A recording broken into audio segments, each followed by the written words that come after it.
what is possible at this stage? Because this juvenile, he's been declared a juvenile by the Juvenile Justice Board, will turn 18 on the 4th of June and he will be out of that reform home. Is anything at all possible before that? I just want to say that we should not allow him to go out of the home. He must not be allowed to roam in the public. I mean, it is the crime which is coming in the, you see, what we have to see is the crime. Yes. It is not the juvenile age. It is neither the religion, region, or whether it's a foreigner or alien, or sex for that matter, Yes. or a transgender. We are unconcerned with anything of these things. It is the crime and the victim who has to be looked into. If it is a very brutal crime, it is a very, I can't understand whether anybody can think that he can be allowed to roam in the road. I see, look at the government of India, which is a party to the international agreement where they have agreed. 18 years is the age for the juvenile. I am surprised. They must come forward and they must withdraw from that agreement and they must say, we will not be agreeing for this age limit.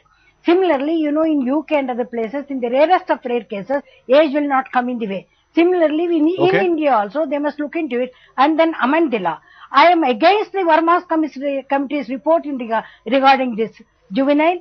Similarly, I am also against the PM statement who said today that he is going to accept or that he is going to implement in due course. We appeal to the Prime Minister of India not to accept the report of Verma committee so far as the age of the juvenile is concerned. The age of the juvenile is unconcerned. The crime, please look at the crime. Yes. Please see, the crime against the sexual assault is a crime which is different from any other crime in the IPC. You must bifurcate this and you must say this must be treated especially and special consideration must be there so far the punishment is concerned. Okay, let me get another view, Ms. Nizargi. Stay with me. R.K. Gaur, senior criminal lawyer, joins me from the Headlines Today studios. Mr. Gaur, what is your reading of this current situation? Because time is very short at this stage, Mr. Gaur. This juvenile who will be in a reform home will become a legal adult in just about 4.5 months from now, after which he will be on the streets technically. Is there anything the government, the courts, anybody else can do to make sure that he doesn't get off so easily? See, I see the unwillingness of the parliament or the parliamentarians to step in such situation. Otherwise, we have been talking about the juvenile. We need to understand what is the meaning of the word juvenile. The meaning of the word juvenile is physiologically underdeveloped or young. Now we need to look into what is the objective of Juvenile Justice Act. Yes. See, if you look at the Juvenile Justice Act, I wish to read out 3 lines from the objective of the act.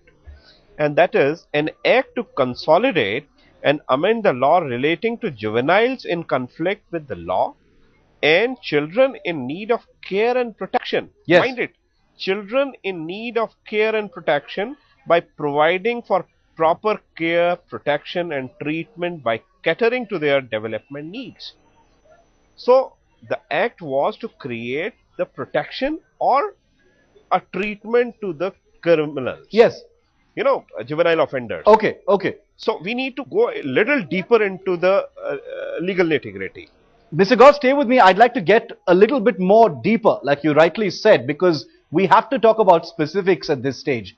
The buck passing has already begun, unfortunately. Speaking to Headlines Today, off record, but off camera, but on the record, Home Minister Sushil Kumar Shinde has given assurance that his government is committed to implementing the Justice Verma report as soon as possible. Pramila Nisargi doesn't agree with that. Now, top Home Ministry sources have told Headlines Today that they're in fact waiting for a response from the Law Minister, Ashwini Kumar, who's been authorized to take a decision after going through the recommendations of the Verma panel. But instead of pushing files, this is what the government can actually do. They can speed up the process, cut out the red tape and amend the Juvenile Justice Act immediately, as early as tomorrow if necessary, and bridge discrepancies between the Juvenile Justice Act and the Indian Penal Code. We know what the Juvenile Justice Act is meant for, Mr. Gaur. I want to get a little bit more specific now. Let me first go to Pramila Nisargi on this. Ms. Nisargi, I want to ask you a specific question. I know how angry you are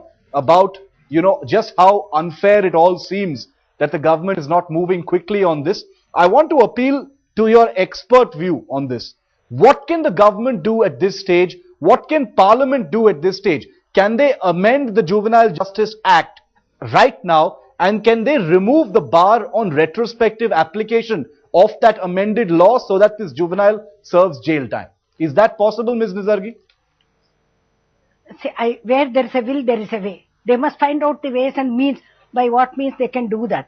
If only they want to have it, they can bring about an ordinance, and they can bring about a new act for that matter. Forget about the Juvenile Justice Act, they can repeal it. Yes. Why should they have it? They can bring about a new law for that matter and then say, this is not applicable so far the minors are concerned, when the offence is sexual assault. In any form whatsoever.